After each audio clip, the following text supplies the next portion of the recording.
Prophet Muhammad, peace be upon him, in the Hindu scriptures. One of the most important Puranas is called as the Bhavishya Purana. Bhavishya means future. This Purana speaks about the future. And it's mentioned in Bhavishya Purana, Parva 3, Khand 3, Adhyay 3, Shlokas 5 to 8.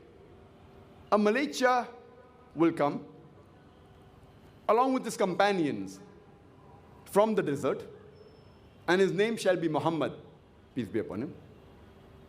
And Raja Bhoj will give this Mahadev Arab a bath in the Panchgarh and will welcome him with honor and address him with reverence and say, "O pride of humankind, you have created a great force to fight against the evil people." This prophecy of Bhavishya Purana, Parva 3, Khand 3, Adhyay 3, Shlokas 5 to 8, it says that a Malecha will come. Malecha in Sanskrit means a foreigner.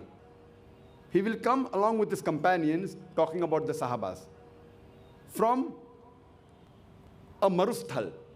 Marusthal in Sanskrit means a sandy tract or a desert. His name shall be Muhammad, peace be upon him. Raja Bhoj will address this Mahadev Arab with reverence and say, "O pride of humankind." We know that Muhammad Sallallahu Alaihi Wasallam is the pride of humankind. As Allah says in the Quran, in Surah Qalam, chapter number 68, verse number 4, "Verily thou art standeth on the highest standard of character." Allah says in Surah Ahzab, chapter number 33, verse number 21, "Verily in the Prophet, Muhammad, peace be upon him, you will find a very beautiful pattern of conduct." He further says that he will collect a great force to fight against the evil people. And we know that was done by Prophet Muhammad Sallallahu Alaihi Wasallam. This prophecy refers to no one but Prophet Muhammad, peace be upon him. Some people may say that the Raja Bhoj mentioned in this prophecy was present in the 11th century, 500 years after Prophet Muhammad, peace be upon him, and was the descendant of the 10th generation of Raja Shilavahan.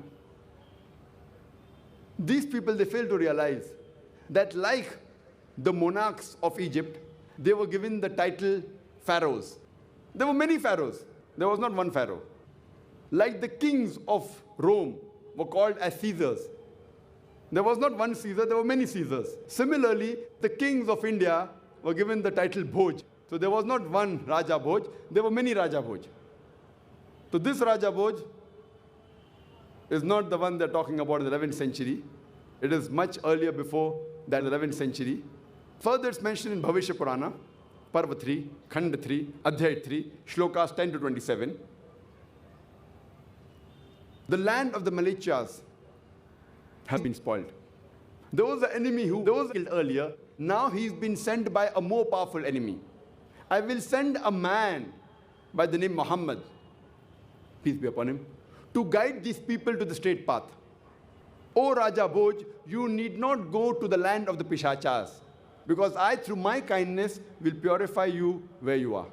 Then a man with an angelic disposition comes to Raja and tells him that Arya Dharma will prevail in this world. I have been sent by Ishwar Paramatma.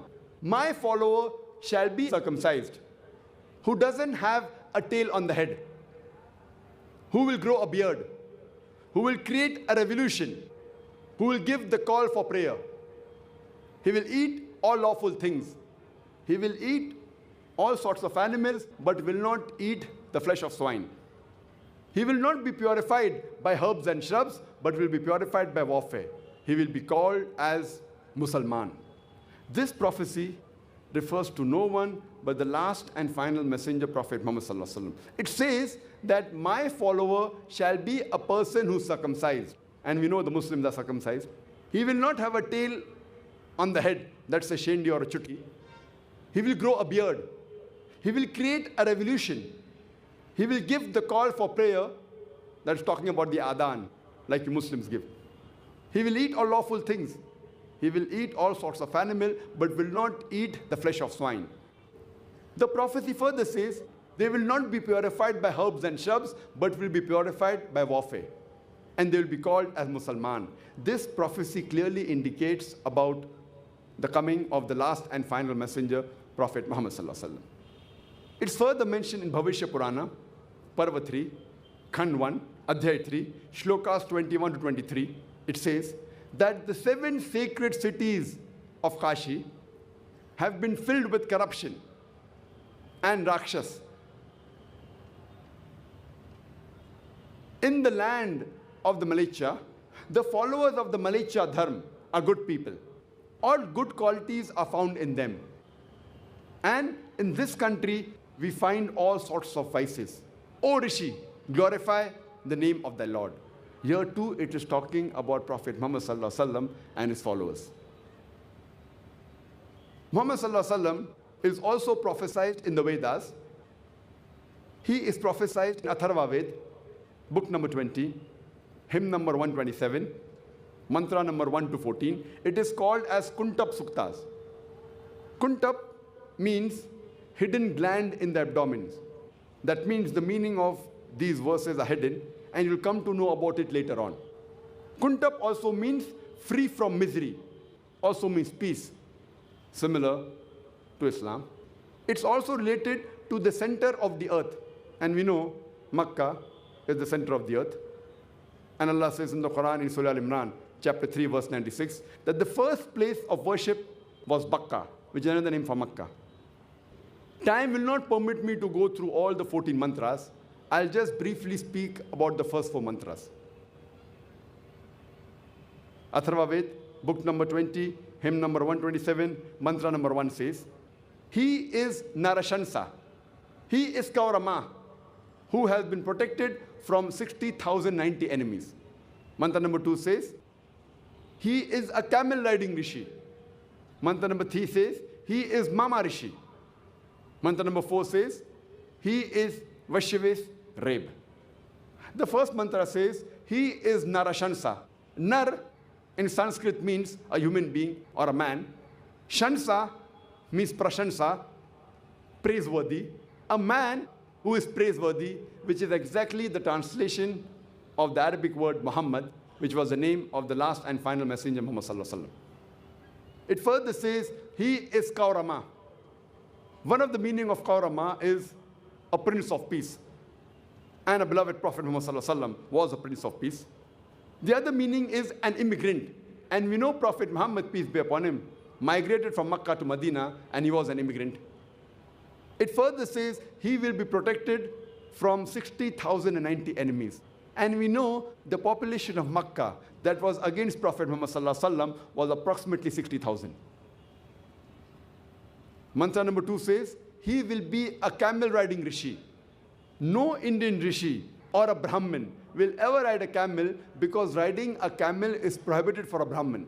It's mentioned in Manusmriti, chapter number 11, verse number 202, that a Brahmin will not ride a camel or an ass.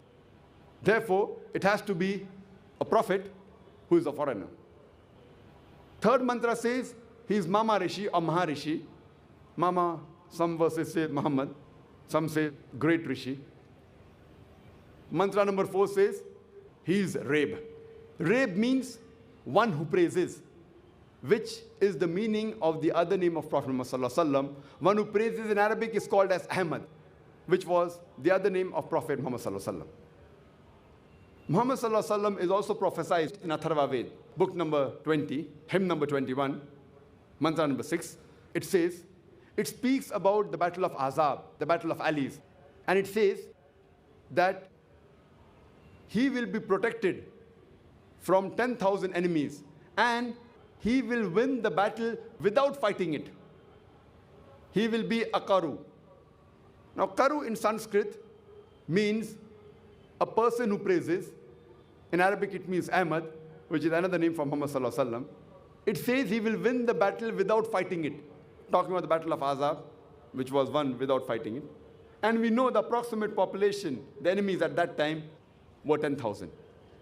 It further says in Atharva Ved, book number 20, hymn number 21, mantra number 7, that Almighty God will overthrow 20 kings, and he will protect the Abandhu from 60,099 enemies.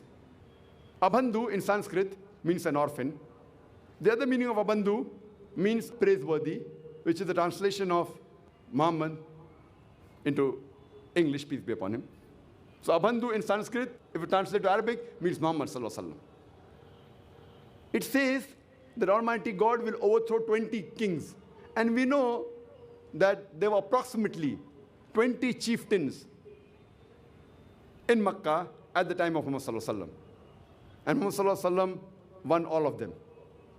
And the enemies against the Prophet Muhammad sallallahu alaihi wasallam at that time was approximately 60,000.